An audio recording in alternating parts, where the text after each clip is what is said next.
Magandang umaga. Ako po si Trixie Cruz Angeles para sa Luminous by Trixie Cruz Angeles and Ahmed Paglinawan. Hindi po scheduled ang live na ito.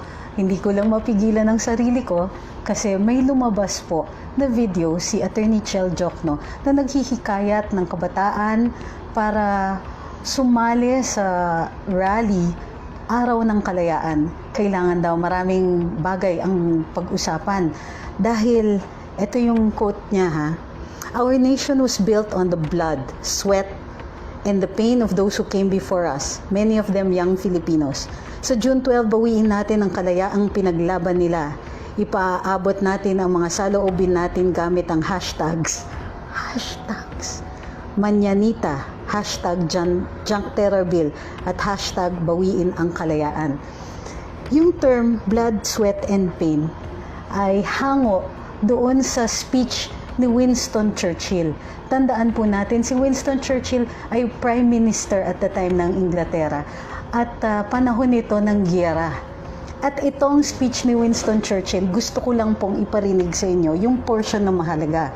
Sabi ni Churchill, I say to the House as I said to ministers who have joined this government, I have nothing to offer but blood, toil, tears and sweat. We have before us an ordeal of the most grievous kind. We have before us many, many months of struggle and suffering.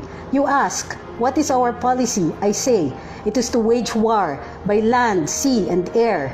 War with all our might and with all the strength God has given us, and to wage war against a monstrous tyranny never surpassed in the dark and lamentable catalogue of human crime. That is our policy. You ask, what is our aim? I can answer in one word. It is victory. Victory at all costs. Victory in spite of all terrors. Victory, however long and hard the road may be, for without victory there is no survival. Let that be realized, no survival for the British Empire, no survival for all that the British Empire has stood for, no survival for the urge, the impulse of the ages that mankind shall move forward towards this goal. I take up my task in buoyancy and hope. I feel sure that our cause will not be suffered to fail among men. I feel entitled at this juncture, at this time, to claim the aid of all and to say, come then, let us go forward together with our united strength. This speech speaks more about a war against terror because it was wartime. It was wartime against the Nazis. It was wartime against unspeakable cruelty. And what is the war we are facing now? It is the war against terror. Diba? And Atty. Chel Diokno has the temerity to use a phrase that is so close to what Winston Churchill had been saying as a war against unspeakable crime. I think that what we should see here is the irony of his words. The irony that he should ask that the youth take up this cause when the cause that we are forwarding is something that is not even very clear to them anymore. The cause here is the war against tyranny, the war against terror, which we have been taking up.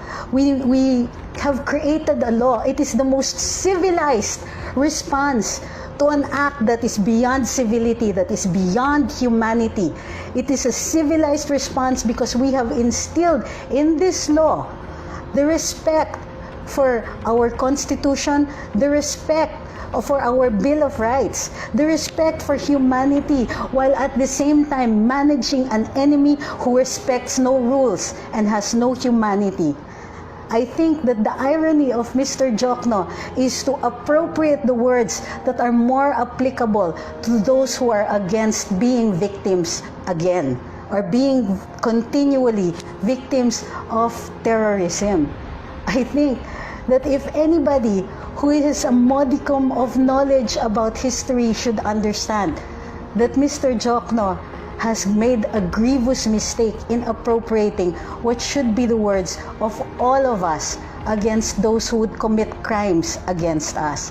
Yun lang po, hindi ko matiis. Maraming salamat sa pagsubaybay sa Luminous. Ako po si Trixie Cruz Angeles.